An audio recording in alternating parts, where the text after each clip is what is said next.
Olá pessoal, mais um vídeo no canal Vene Casagrande, um vídeo movimentado, muita coisa pra gente comentar. Que jogo ontem, rapaz, Flamengo e Botafogo, clima tenso após o apito final, jogador perdendo dente, jogador do Botafogo perdendo dente, tomando soco de zagueiro do Flamengo, 3 expulsões. Nós vamos trazer aqui a súmula do árbitro, qual foi a justificativa dele para expulsar o Gerson, que na minha concepção não era para ser expulso. Nossa, tem muita coisa para a gente abordar agora. Tem também boa notícia para você, torcedor do Flamengo, que estava preocupado em relação a um atleta rubro-negro. Tem também atualização sobre Jorginho, Vene e o pré-contrato. Estão me perguntando, me parando nas ruas. E a gente vai trazer aqui para vocês, porque eu conversei com uma pessoa do Flamengo. E tem também Felipe Luiz abrindo o jogo sobre a venda de Lohan e confirmando aquilo que a gente vem falando aqui para vocês. O dia a dia do Lohan pesou na decisão. Isso tudo e muito mais no vídeo de agora, mas antes gostaria de pedir para você se inscrever no canal, dar o like no vídeo, ativar a notificação, compartilhar também o vídeo com os amigos, com as amigas e ajudar o canal Vene Casagrande a crescer cada vez mais. Falta bem pouquinho para a gente chegar a 370 mil inscritos, então se inscreva aí e ajude a gente a chegar a essa marca, porque aos poucos a gente bate aquela meta de 400 mil inscritos. Vamos para as informações. Antes de mais nada, galera, ontem, vou ser bem sincero, me dei de presente não trabalhar depois do jogo. Foi meu aniversário, dia 12 de fevereiro, então curti como se fosse um torcedor, gritando na janela, vibrando. Foi gostoso demais. Aproveitei esse momento, por isso que eu demorei a gravar esse vídeo aqui para falar sobre esse jogo. E nossa, a gente tem muita coisa para falar. Mas antes, galera, ontem, dia 12 de fevereiro, repito, dia do meu aniversário, eu cravei a venda do Rony do Palmeiras ao Atlético Mineiro.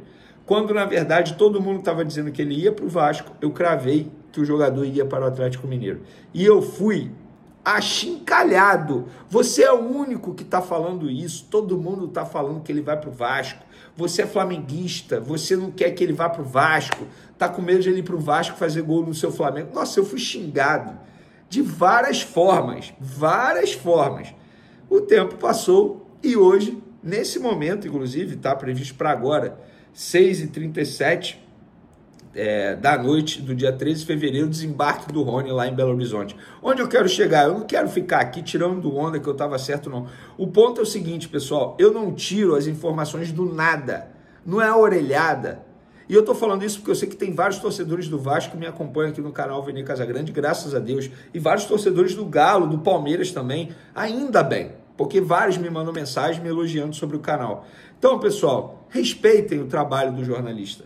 Eu poderia até estar errado, mas se eu tivesse errado, não era para receber ameaças, xingamentos, igual vocês fizeram comigo. Isso é falta de respeito. E para variar, eu estava certo. E agora eu vou tirar uma onda mesmo. Eu posso errar, mas graças a Deus eu erro muito menos do que acerto. Mas muito menos. E o Rony está lá, desembarcando em Belo Horizonte para assinar contrato de 3 anos com o Atlético Mineiro pagando ao Palmeiras 6 milhões de euros em 20 parcelas. Beleza? Então fica aí a informação para vocês. Por falar em jogador bom, quero elogiar a partida do Danilo ontem diante do Botafogo. Tá jogando muita bola e eu já vou além. Para mim tem que ser titular, não sei no lugar de quem. Ô Felipe Luiz, pensa aí, porque o Danilo joga muita bola, gente. Quero parabenizar também Felipe Luiz pelo gol do Flamengo. Para mim é jogada ensaiada, jogada trabalhada. A forma como a Arrascaeta cobra a falta fora da área, para fora da área do Botafogo, ou seja, buscando o jogador que estaria ali, que no caso foi o Danilo, e a forma que o Danilo cabeceia para dentro da área é justamente procurando um parceiro, que no caso foi o Léo Ortiz, seu parceiro de zaga. Tanto é que os dois se abraçaram, porque deu para perceber que eles comemoraram por conta disso, por ser uma jogada ensaiada, trabalhada, treinada. Não tem jeito, isso ganha jogo. Treinador bom ganha jogo. E por falar em ganhar jogo, quem ajudou ontem a ganhar o jogo foi Varela. Gente, esse jogador, olha só, eu já critiquei o Varela várias vezes e eu acho que as críticas eram até justas naquele momento. Mas recentemente ele passou por um período muito difícil, pessoalmente falando. O cara perdeu a mãe, gente. A mãe faleceu. Ele nem treinou direito. O que eu soube, inclusive, depois da partida me mandaram mensagem dizendo que o Varela jogou na base de sacrifício, porque fisicamente ele estava cheio de cãibra durante o jogo, sentindo muito, porque ele não estava no mesmo ritmo de treino dos demais atletas. Sentiu muito. E além de jogar improvisado na lateral esquerda, fez uma grande partida e, além do mais, fez um gol, entre aspas, tirando a bola debaixo da trave, em cima da linha, o que seria o gol de empate do Botafogo. Varela, você merece todo o respeito do mundo. Você torcedor, você pode não gostar, jogador Varela, mas a pessoa Varela merece respeito, porque sempre honrou a camisa do Flamengo. Teve o problema do episódio lá envolvendo os torcedores do Peñarol, mas eu acho que ali ele ia cair. Foi bobo, foi inocente, ele não fez por maldade.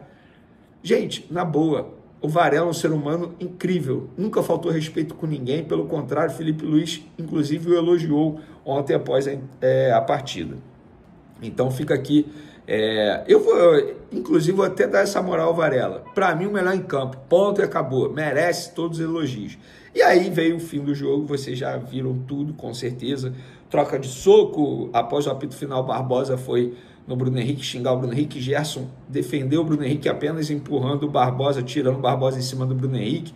E aí o Alexandre Barbosa estava enlouquecido, enfurecido, porque queria brigar, tentou dar um soco em Bruno Henrique, errou. E aí o Cleiton estava ao lado do Barbosa, deu um cruzadão na boca do Barbosa, e o Barbosa acabou perdendo o dente. Para mim, isso tudo foi muito lamentável, sim, de verdade. Eu acho que isso aí não é exemplo para ninguém. O pior para mim foi a cena dos jogadores do Botafogo esperando os jogadores do Flamengo ali na saída do campo. Coisa lamentável, parece quinta série, sabe? Te pego lá fora. Coisa ridícula, gente. Coisa patética. Perdeu? Vai pro vestiário, rola sempre um xingamento depois do jogo, mas a gente trocar soco. E aí veio hoje a súmula, as justificativas do árbitro Bruno para poder expulsar Gerson e Cleiton do Flamengo e Barbosa do Flamengo. E Barbosa do Botafogo. Eu vou resumir aqui. Alexandre Barbosa, iniciar uma confusão generalizada. Não foi só isso, né? Ele tentou dar um soco em Bruno Henrique também. Eu acho que isso precisava ser relatado na súmula. Cleiton desferiu um soco no rosto do Barbosa. Beleza, Cleiton deu o mesmo soco, estava defendendo o Bruno Henrique. Gerson, por trocar empurrões, não, gente. Ele só tirou o Barbosa em cima do Bruno Henrique, ele não trocou empurrões. O Flamengo sai perdendo nessa história. O Gerson não vai poder jogar contra o Vasco, o Cleiton já não joga mesmo, né? Verdade seja dita, o que eu acho lamentável, tanto é que o jogador não quer renovar o contrato dele, mas o Barbosa, ele precisa também ser punido pela tentativa de soco em Bruno Henrique, porque se acerta o soco, ia machucar também. E certamente os 3 jogadores, eles vão ser julgados pelo STJD. Eu acho que o Gerson não vai pegar nada, porque ele apenas trocou empurrões na visão do árbitro, mas o Cleiton e o Barbosa vão pegar uma pena pesada no meu ponto de vista. Depois o Felipe Luiz falou sobre a confusão, preferiu comentar mais o jogo, disse, não quero dar ibope para confusão, acho que temos que falar o que os meus jogadores fizeram dentro de campo, fizeram uma boa partida. Inclusive foi questionado sobre a venda de Lohan, e ele falou o seguinte: eu vi o Lohan crescer, eu o vi no Sub-17, no Sub-20, ele fez um jogo no Sub-20, sendo Sub-17, no outro dia eu falei para o São Paulo dar uma olhada nele. Esse menino acabou com o jogo ontem. Ele treinou, realmente não fazia muita diferença nos treinos em 2023. Quando o São Paulo estava aqui, mas tinha 16, 17 anos ainda. No ano passado ele teve uma sequência boa, até virou titular com o Tite. Acabou passando por altos e baixos que os jogadores, principalmente os jovens, passam na carreira. Até foi vaiado pela torcida, então eu pedi a ele constantemente para descer. O próprio Kleber Xavier preferiu descer ele para ter minutos e desenvolver. No Sub-20 ele foi o meu jogador e daí ele sempre voltava para o profissional. Gente, o Lohan não treinava bem. Não era o forte dele o treino. Não mostrava vontade, não mostrava intensidade. É por isso. Por outro lado, a gente vê um Wesley que está comendo a bola, voando a bola. E é até informação, tá? A seleção brasileira, leia-se, Comissão Técnica Dorival Júnior, pretende convocá-lo sim. Hoje, se a convocação fosse hoje, o Wesley estaria convocado. Essa é a informação que eu tenho. Se fosse hoje.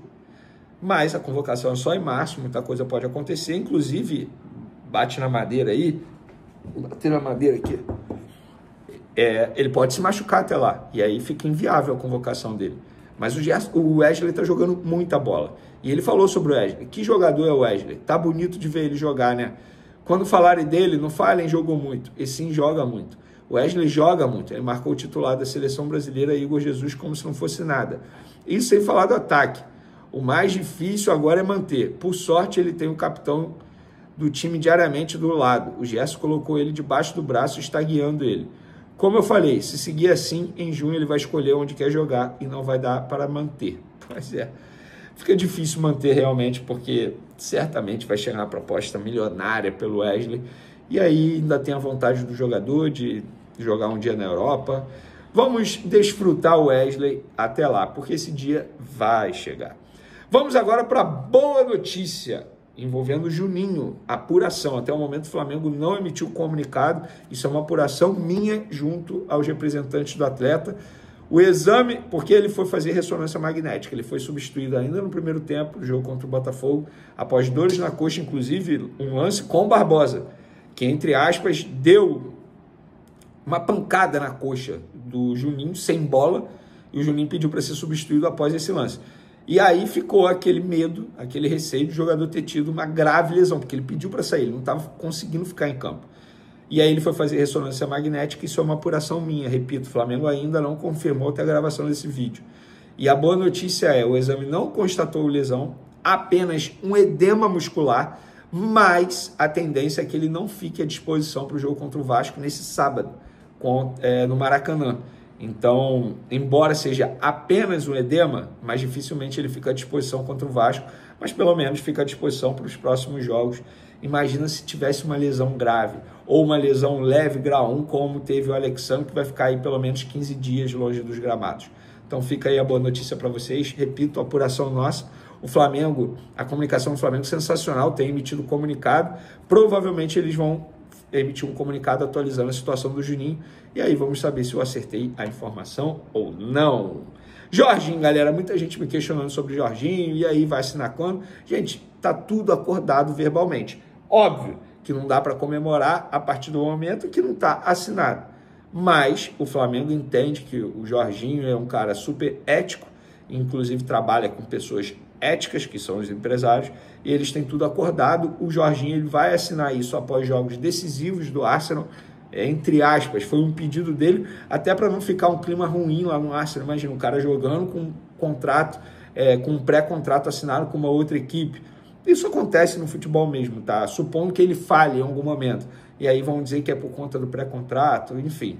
Então, até porque quando assina um pré-contrato, o clube que ele está defendendo é automaticamente comunicado.